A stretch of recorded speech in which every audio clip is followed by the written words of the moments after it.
Hello and welcome to the CDO Magazine interview series. I am Caroline Carruthers with Carruthers and Jackson, and we are partnering with CDO Magazine, MIT CDO-IQ, say that when you're drunk, and the International Society of Chief Data Officers in a series of interviews. Today I have the absolute pleasure of talking with Tina Salvage, who is the Head of Data and Technology at Stop the Traffic. And she is also, and this is a massive congratulations, Tina, I think this is so brilliant, she's also the winner of the Women's Data Leader Global Summit 22. I had to make sure I got all the words just in the right order, Tina. I hope that I give you your award in the right order. Thank you so much, Caroline. It's a pleasure to be here. That's brilliant. Because I know that some people, there's a little bit of a pushback against the term data literacy. Yeah. But I think there's a balance between the data literacy of the organisation to understand how to use data, but also how do you encourage your team to understand the business literacy side of things, so understanding what the rest of the organisation are facing? Yeah.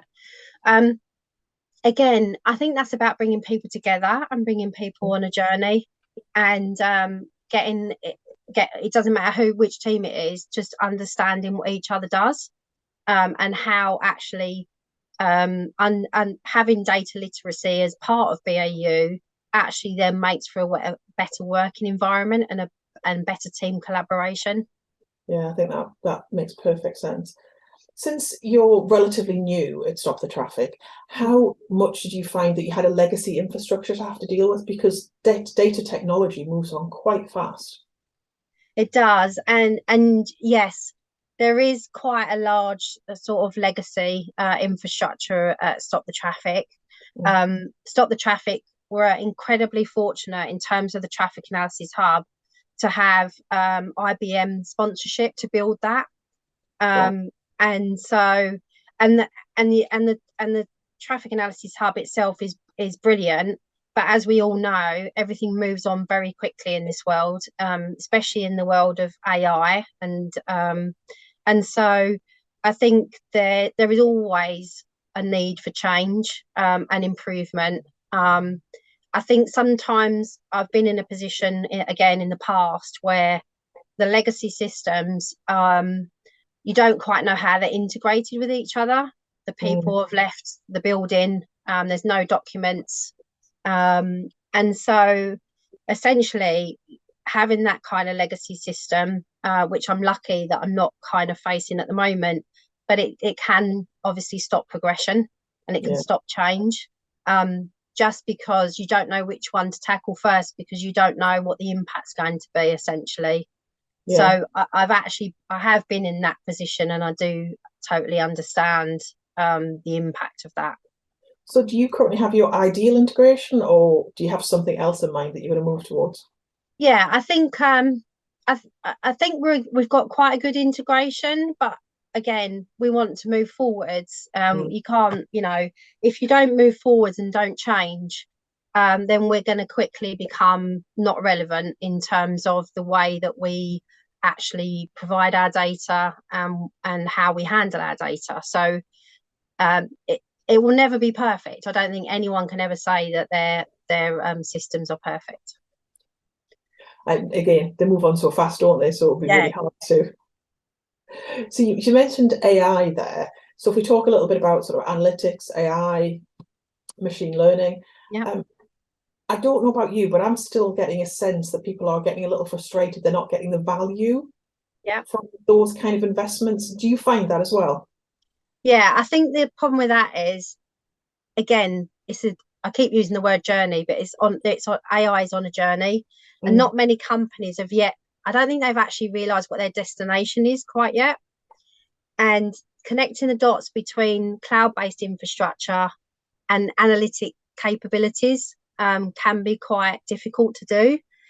And so I suppose for me at Stop the Traffic, it's about making sure we've got the right data in the right place at the right time, and which is why we encourage data sharing.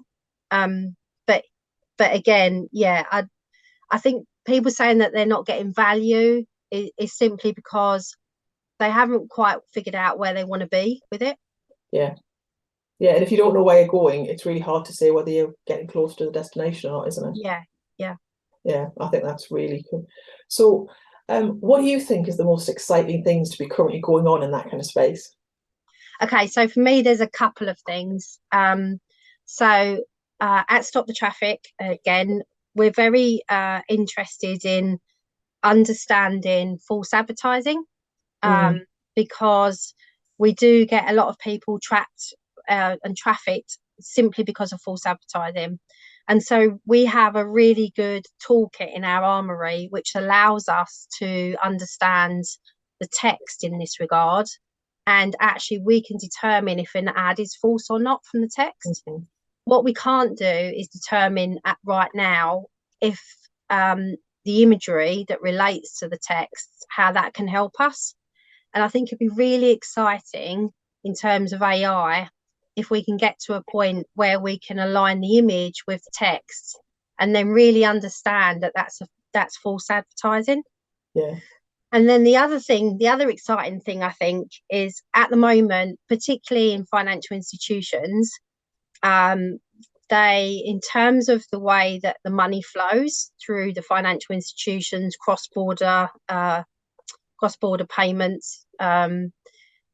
What we see at the moment is suspicious transactions, and it'd be Mm, really nice to get to the point where, and I say nice is probably not the right word, but essentially being able to use AI to actually categorically say, yes, this money is being laundered.